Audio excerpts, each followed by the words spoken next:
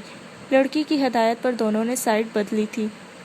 حمیرہ نے 1 کے بجائے 2 تصویریں کھینچی تھیں۔ حمزہ کو سمان نے ہی اٹھائے رکھا تھا۔ تصویر اترواتے ہی زرش نے آہستگی سے سمان کی گرفت سے اپنا بازو نکالا تھا اور بے پرواہی سے دونوں لڑکیوں کا نظر انداز کرتے ہوئے جھولے پر جا بیٹھی۔ سمان نے کنکھیوں سے اسے دیکھا۔ زرش کا یہ عمل مکمل لاتعلقی اور سخت ناراضی کا اظہار تھا۔ آپ کا بہت بہت شکریہ۔ یہ ہے ہمارا فون نمبر اور ایڈریس۔ آپ کا ایڈریس اس لیے نہیں لے رہی کہ آپ کی مسز پہلے ہی ہم پر شک کر چکی ہیں۔ ہم نے صرف تصویر لی ہے، ڈیولپ کروا کے آپ کو بھیجیں گے۔ ویسے آپ کا کپل بلکہ فیملی بہت پیاری ہے، لگتا ہے آپ اپنی بیوی سے بہت محبت کرتے ہیں۔ ویسے وہ ہیں بھی بہت پیاری، ہماری وجہ سے آپ سے الجھ پڑیں، تھوڑی سی مغرور ہیں، مگر جہاں اتنی ساری خوبیاں ہوں وہاں تھوڑی بہت اکڑ چلتی ہے۔ وہ پھر سے نان سٹاپ شروع ہو چکی تھی۔ زرش چولہے پر بیٹھی رمشا کو قتل کر دینے کے ارادے سے گھور رہی تھی۔ پھر وہ دونوں اللہ حافظ کہہ کر چلی گئی تھیں۔ سمان نے ان کا دیا ہوا ایڈریس اپنی جیب میں ڈالا اور پھر زرش کی طرف قدم بڑھائے۔ زرش نے سمان کو دیکھا اور سخت غصے کے اظہار کے طور پر چہرہ موڑ لیا۔ بہت دیر ہوگی ہے، سورج ڈوب چکا ہے، اب نیچے چلنا چاہیے، کیا خیال ہے؟ زرش نے کھا جانے والی نظروں سے سمان کو دیکھا۔ سمان ہنس دیا۔ اس طرح گھورو گی تو بھینگی ہو سکتی ہو، ذرا بھی اچھی نہیں لگ رہی۔ وہ دونوں اتنی تعریفیں کر کے گئی ہیں تمہاری اور اب تم وہ تعریفیں کنویں میں ڈال رہی ہو۔ سمان کا مذاق زرش کو بہت برا لگ رہا تھا۔ آپ نے ان کو اصل بات کیوں نہیں بتائی؟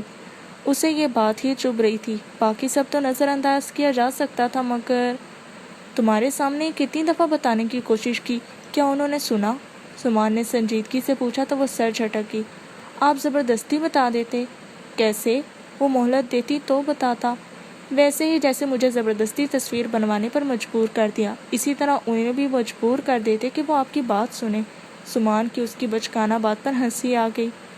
او میری کم عقل کزن، تمہیں میں جانتا ہوں، سمجھتا ہوں، تم سے میرا بے تکلفی اور اپنائیت کا رشتہ ہے، جبکہ وہ انجان و اجنبی لڑکیاں، انہیں میں کیسے مجبور کرتا؟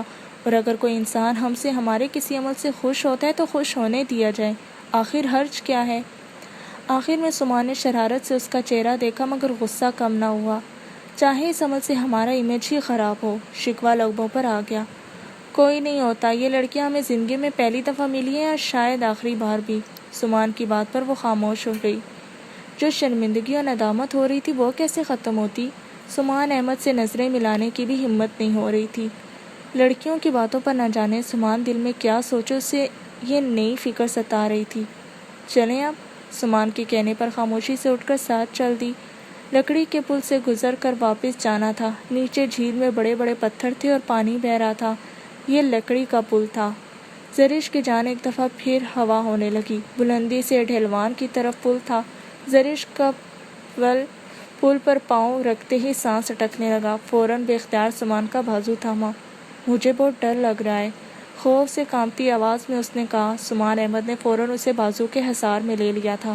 بمشکل وہ پل کراس کر پائی تھی۔ زمین پر آتے ہی سمان کا بازو ہٹائے وہ بھاگی تھی۔ ان چند لمحوں میں نہ جانے وہ کن محسوسات کا شکار ہوئی تھی۔ ان لڑکیوں کی گفتگو، سمان کا بے پرواہ انداز میں تصویر بنوا لینا اور پھر اب پل عبور کرنا، وہ ہر لمحہ عجیب سا محسوس کر رہی تھی۔ تھوڑی دور ہی علی اور فرح اور نوشین سے مل گئے۔ وہ تینوں ان کی تلاش میں ہی نکلے تھے۔ تم اکیلی؟ سمان بھائی کہاں ہیں؟ اور اتنی دیر کہاں لگا دی؟ ایک دفعہ پھر پل سے گزرتے ہوئے اس کی رنگت پیلی زرد ہو چکی تھی۔ اس کی طرف تشویش سے دیکھتے ہوئے علی نے پوچھا تھا۔ وہ پیچھے آ رہے ہیں، تمہاری طبیعت تو ٹھیک ہے؟ اسے پھر اسی طرح زرد کملایا ہوا دیکھ کر نوشین کو بھی تشویش ہونے لگی۔ وہ خاموشی سے سر ہلا کر آگے بڑھ گئی تو تینوں اس کے پیچھے لپکے۔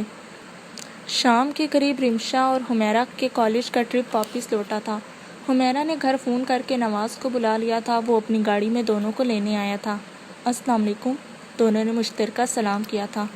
وعلیکم السلام، کیسی ہو تم دونوں؟ پورے ایک ہفتے بعد نواز دونوں کو دیکھ رہا تھا۔ مسکرا کر دونوں سے پوچھا، بالکل A1، آپ سنائیں کیا حال چال ہے سب کا؟ نواز نے دونوں کے لیے دروازے وا کر دیے تھے۔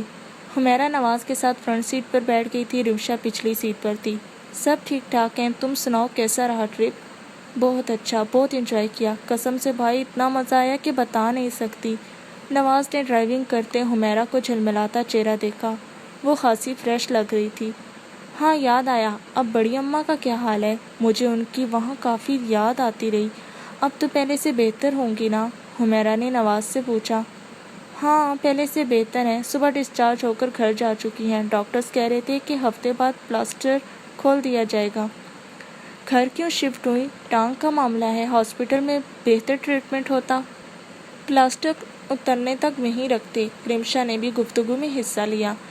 شارق کو مسئلہ ہو رہا تھا، گھر سے آفس، آفس سے ہاسپٹل۔ ویسے گھر میں بھی وہی ٹریٹمنٹ دیا جا رہا ہے جو ہاسپٹل میں دستیاب تھا۔ شاکرہ کو پہلے ہی مکمل طور پر بڑی اماں کی خدمت کے لیے شارق نے رکھا ہوا تھا۔ صبح سے خالدہ چچی بھی وہیں تھی، کہہ رہی تھی چند دن وہ وہاں رہیں گی جب تک پلاسٹر نہیں اترتا۔ اچھا، یہ تو اچھی بات ہے، خالدہ چچی تو بڑی اماں کے لیے سب سے بہتر ہیں۔ ویسے نویرہ آپی کا کیا حال ہے؟ مری سے کال کی تھی میں نے ان کو، پھر بعد میں بات ہی نہیں ہوئی۔ حمیرہ کو اب نویرہ کا خیال آیا۔ نواز نویرہ کے ذکر پر ہنس دیا، یہ تو وہی بتا سکتی ہے وہ کیسی ہے۔ پہلے دن ہاسپٹل میں ملاقات ہوئی تھی، اس کے بعد نہ میں نے دیکھا ہے اور نہ میری موجودگی میں وہ زیادہ ہاسپٹل آتی ہے۔ پچھلے چند دن تو وہ ہاسپٹل گئی ہی نہیں۔ رمشا خاموشی سے دونوں بہن بھائیوں کو سنتی رہی۔ نویرہ کے ذکر پر کوفت کا شکار ہو گئی مگر چپ رہی۔ اور شادی کی تیاری کیسی جا رہی ہے؟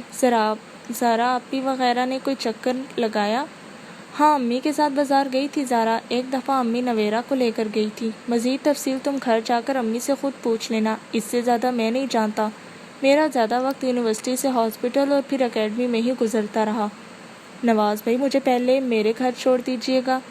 مین روڈ سے گاڑی جیسے ہی سنگل روڈ پر آئی تو رمشا نے نواز کو کہا، کیا بات ہے تم بڑی خاموش ہو؟ نواز نے بیک ویو مرر سے اسے دیکھا۔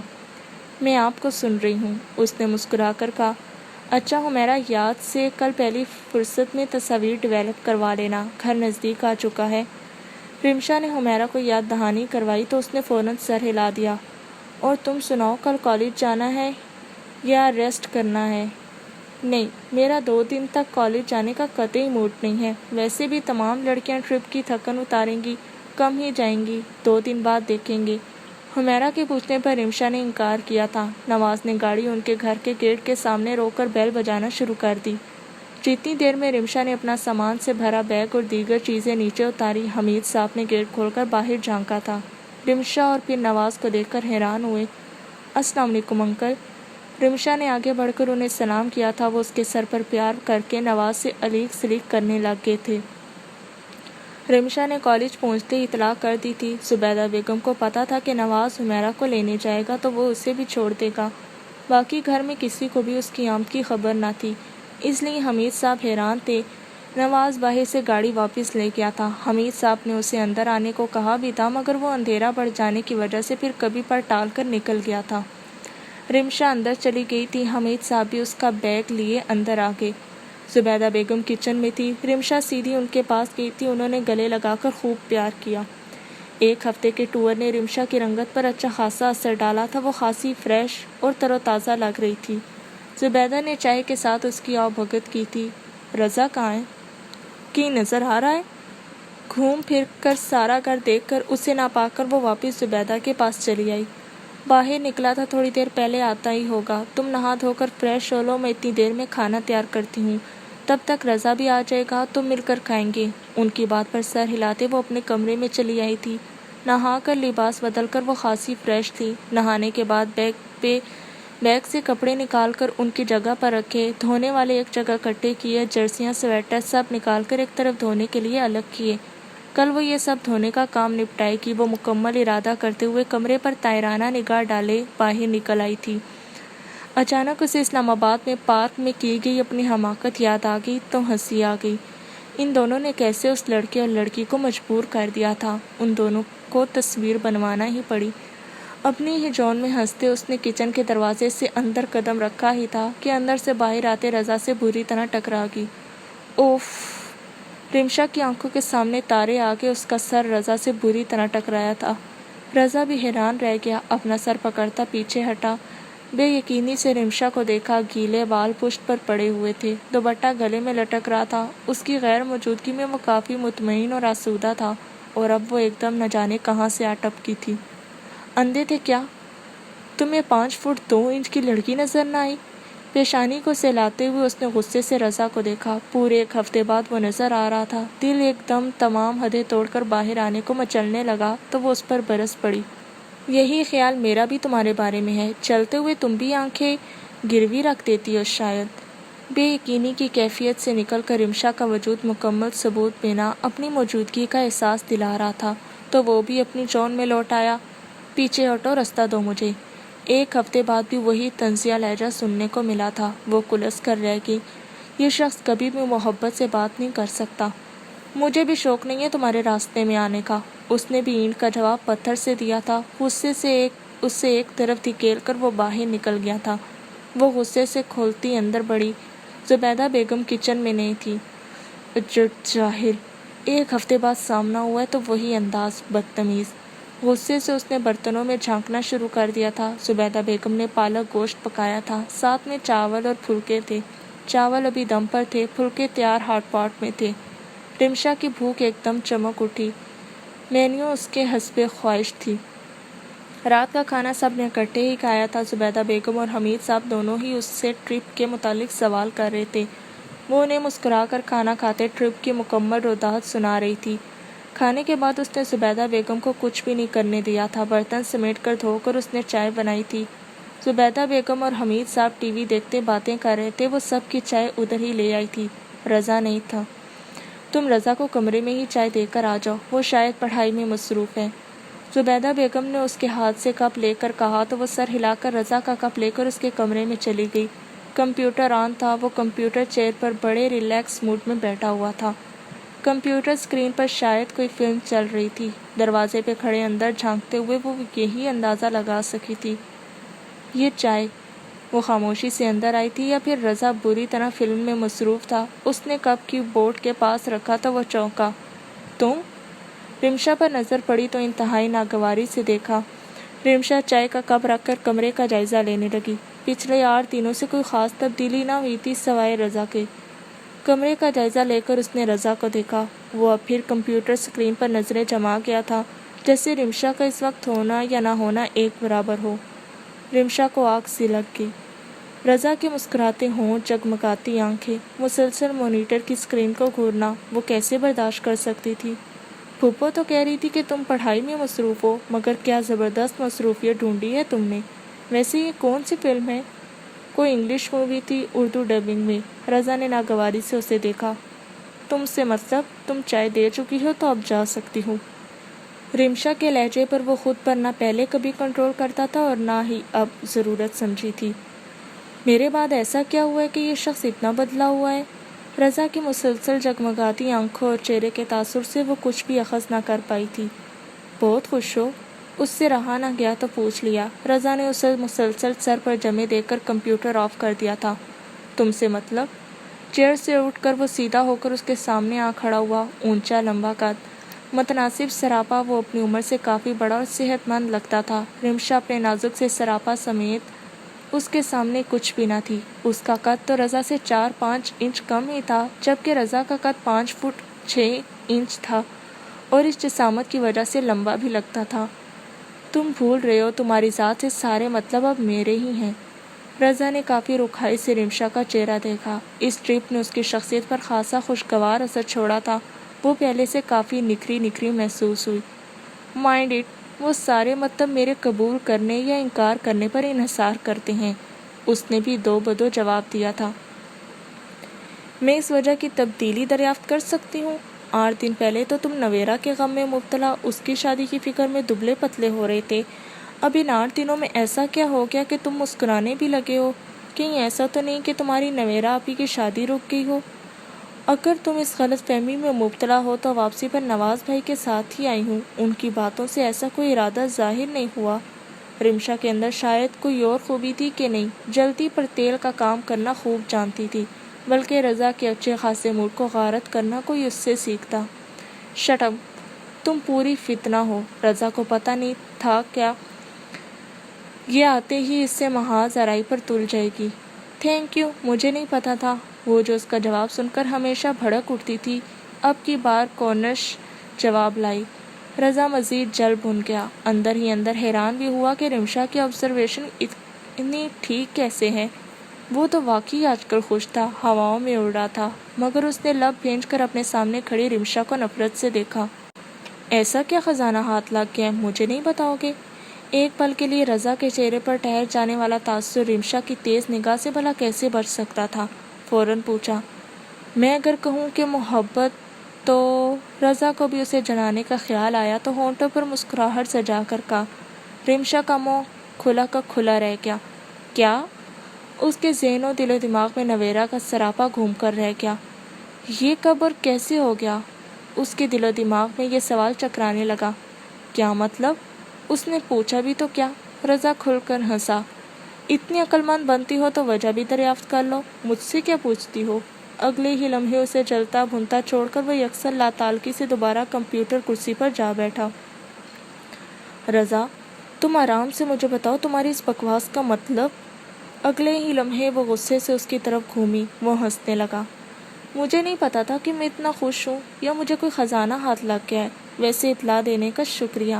بعض اوقات انسان کو خود بھی پتہ نہیں چلتا کہ اسے کوئی خزانہ مل گیا ہے جب تک دوسروں کی نظریں احساس نہ دلائیں۔ عجیب خود سے بیگانہ انداز میں کہتے ہوئے وہ پھر سے ہنسا۔ رمشا ساکت سی کھڑی رہ گئی۔ کہیں یہ نویرا کے سامنے دل کی بات تو نہیں کہہ آیا؟ رمشا کے دل میں عجیب سی پکڑ دھکڑ شروع ہو چکی تھی۔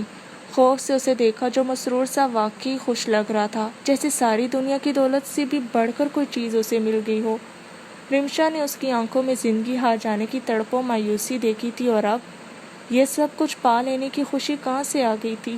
وہ تو اس لڑکے کی آنکھوں کا رنگ دیکھ کر اس کے اندر کی کیفیت کا اندازہ لگا دیتی تھی، اور اب… رضا، نویرا کی شادی قریب ہے، اگر تم نے کوئی ایسی ویسی حماقت کی تو دیکھنا پھر میں کیا کرتی ہوں۔ اس سے کچھ نہ بن پڑا تو دھمکی پر اتر آئی۔ رضا نے انتہائی تعصب سے اسے دیکھا۔ میرا خیال ہے کہ یہ ٹرپ ظاہری کے ساتھ ساتھ اندرونی طور پر بھی تم پر اچھا خاصا اثر انداز ہوگا، مگر افسوس، بیمار ذہنیت لوگ ہمیشہ بیمار ہی رہتے ہیں۔ اب تمہاری انویسٹیگیشن ختم ہو چکی ہے تو پلیز تم جا سکتی ہو، میرا تم سے دماغ کھپانے کا قطعی کوئی ارادہ نہیں۔ اس نے قطعیت سے کہتے ہوئے رمشا کو چلے جانے کو کہا تھا۔ رمشا غصے سے اسے گھورتی رہی، پھر تنفن کرتی وہاں سے چلی گئی تھی۔ رضا نے انتہائی تعصب سے گردن ہلائی، پھر رمشا کی اپنے متعلق اتنی درست آبزرویشن پر حیران بھی ہوا۔ وہ واقعی بدلا بدلا تھا، مگر رمشا نے کیسے آتے ہی اس کے اندر کی کیفیت پڑھ لی؟ وہ تو خود بھی نہیں جانتا تھا کہ کیا بات اس کی خوشی کا سبب بنی ہے، مگر وہ خوش تھا، بہت زیادہ خوش۔ رضا کو اپنی یہ کیفیت اس دن سے محسوس ہو رہی تھی جب وہ بڑی امی کی عیادت کے لیے امی کے بار بار کے اصرار پر ہاسپٹل گیا تھا۔ وہاں نویرا تھی۔ پہلے تو اسے اپنے سامنے دیکھ کر وہ اذیت سے دوچار ہوا تھا، اور پھر نویرا کا مسلسل اپنائیت بھرا رویہ دیکھ کر پھر سے جی اٹھا تھا۔ اور پھر جب وہ واپسی پر اس کے ساتھ اپنے گھر جا رہی تھی تو رضا گمسم سا ہو گیا تھا۔ نویرا کبھی بھی اس کے ساتھ بائک پر کہیں نہیں گئی تھی، اور تب بھی وہ اس کے ساتھ بائک پر جانے پر رضامند تھی۔ بائک پر بیٹھتے ہوئے لمحہ بھر کو وہ جب رضا کا کندھا تھام کر پیچھے بیٹھی تھی، رضا کو وہ لمحے زندگی کا حاصل لگے تھے۔ اس نے بائک سٹارٹ ہونے کے بعد ہاتھ واپس ہٹا لیا تھا، مگر اس کا لمس جیسے رضا کے کندھے پر ثبت ہو چکا تھا، ٹھہر گیا تھا۔ وہ اس کے پیچھے بیٹھی رضا کی کیفیت کو عجیب سے احساسات سے دوچار کرتی رہی تھی۔ اپنے گھر کے سامنے اتر کر اس نے رضا کو اپنے گھر اندر چلنے کو کہا تھا۔ اندر جا کر اس کے ہاتھ کی چائے پی، اس کے ساتھ خوش گپیاں لگائی۔ رضا واپس اسی جون میں آ چکا تھا جس پر وہ کبھی تھا، اور یہ کیفیت اس دن سے تھی۔ نویرا کے ساتھ گزارے وہ چند گھنٹے رضا کو متاع حیات سے بھی بڑھ کر لگ رہے تھے۔ وہ تو ابھی تک ان لمحوں کی کیفیت میں مست تھا، وہ تو بھول ہی چکا تھا کہ نویرا کی شادی بھی ہوگی، نواز بھی کہیں ہیں، رمشا کا وجود اس کی ذات کے ساتھ کہیں نتھی ہے۔ وہ تو سب کچھ فراموش کیے ہوئے تھا۔ رمشا نے آتے ہی اسے دوبارہ حقیقت کی دنیا میں لا پڑھا تھا۔ سب کچھ پا کر ہار جانے کی کیفیت نے ایک دم رضا کے وجود کو اپنے ہزار میں لے لیا تھا۔